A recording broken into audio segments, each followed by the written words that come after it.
Hello, my name is John, and in this episode I'll be talking about one of my favorite cereals growing up as a kid, and even today, and that is Fruity Pebbles and Cocoa Pebbles. In front here I have some toys from both these cereals from the 90s. I'll talk about more later on in this video. This is back in the day when they actually included toys in cereal boxes. You don't see that much anymore, unfortunately, hardly at all. And the main two reasons are because I think they're kind of hesitant to really push it because they don't want to force kids or encourage kids to buy sugary cereals. Kind of like with McDonald's being hesitant to why people are upset with McDonald's by offering toys and kids meals.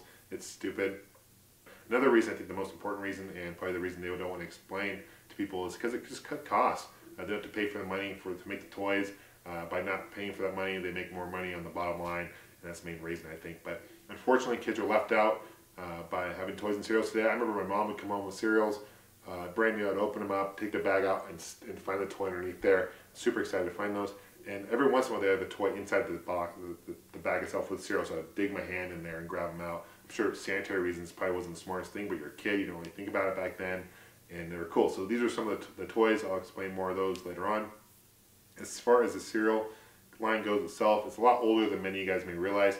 It started in the 60s as Sugar Rice Crinkles, and it was made by Post. Post still makes this line of cereals today as far as Pebbles go. But then eventually Larry Weiss, who is the guy, employee for Post, reached out to Hanna-Barbera and came up with an agreement with Hanna-Barbera, who was making Flintstones cartoons back in the day, and they came up with an agreement to license the Flintstones characters and rebrand it as a cereal, as a Flintstones cereal. This is the first time you'd actually see this happen with a brand like this, and it's still around today. And in '69 they test marketed both cereals on the West Coast, did very well. In 1971 eventually launched nationwide. So it's hard to believe the cereal's over 40 years old. Well, not literally, but as far as the brand goes, the cereal's still 40 years old. So it's pretty amazing that it's still around, and it's still a very popular seller for Post cereals today, one of their top sellers.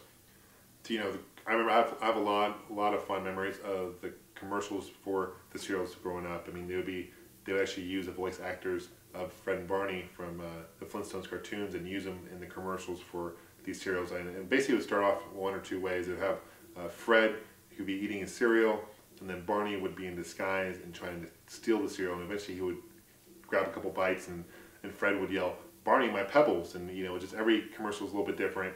And then they'd introduce toys and stuff like that later on, what they would have.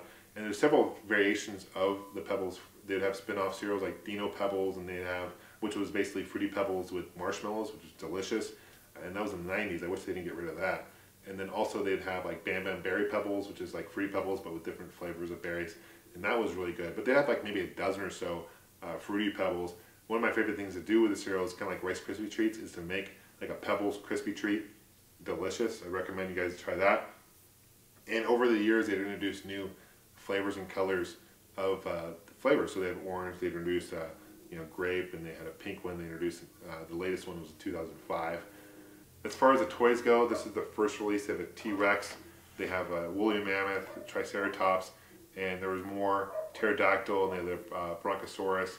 And these were cool because they're hard plastic. They would stand on their own, and you could see they were painted up front. So pretty cool figures. Later on, a couple years later, they released a color changing one. So you add them to cold water, and they would change colors. They'd get darker underwater. And I think the reason they did this is because this is when like hypercolor was becoming really popular. You had the hypercolor shirts that would change color to heat, and you had like, I remember hypercolor pens and slap bracelets and all that. So that's kind of why they decided to do these. But let me know, guys, if you guys remember any of these toys, if you still have any laying around.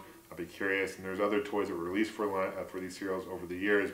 But these are the ones I've held on to over the years. I have a lot of fond memories of getting in the boxes. Thanks for watching. Thanks for subscribing. And we'll see you soon. Take care.